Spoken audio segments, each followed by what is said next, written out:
దగ్గర నిజాం కాలేజ్ 100 మంది పోలీసులు ఎస్ఐలు సిఐలు అందరు నిజాం కాలేజ్నే ప్రిన్సిపాల్ కి ప్రొటెక్షన్ ఇస్తున్నారు. అంటే ప్రిన్సిపాల్ ఏమైనా ఎమ్మెల్యేనా మినిస్టరా ముఖ్యమంత్రి ఏంటి? ప్రిన్సిపాల్ ఎన్సీసీ చేసే విద్యార్థులకు ఎగ్జామ్ రానియాడు. 300 నుండి 400 మంది విద్యార్థులు ఎగ్జామ్ కి హాజరు కావడం లేదు. మొన్న నుండి సార్ దండం పెడతాం మీ కాళ్ళు మొత్తం సార్ అన్నా సరే కానీ పోలీసులు పెట్టి ఈరోజు పోలీసు నాకు ఒకటి అర్థం కాదు, మీరు 0% అటెండెన్స్ ఉందని పోలీసులు అడుగుతున్నారు. అంటే పోలీసులు ఏమైనా ఫ్యాకల్టీయా? పోలీసులు ఏమైనా రిజిస్టర్సా?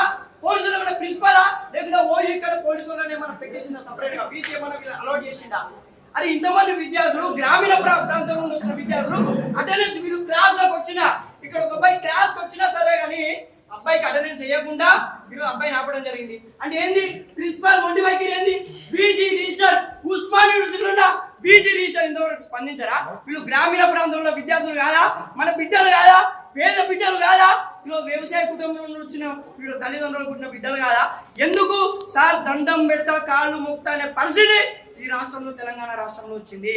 దండం పెడతా కాళ్ళు మొక్తా బాంచన్ సార్ బాంచన్ దూరం నుండి బాంచన్ సార్ అనే పరిస్థితి వచ్చినా సరే కానీ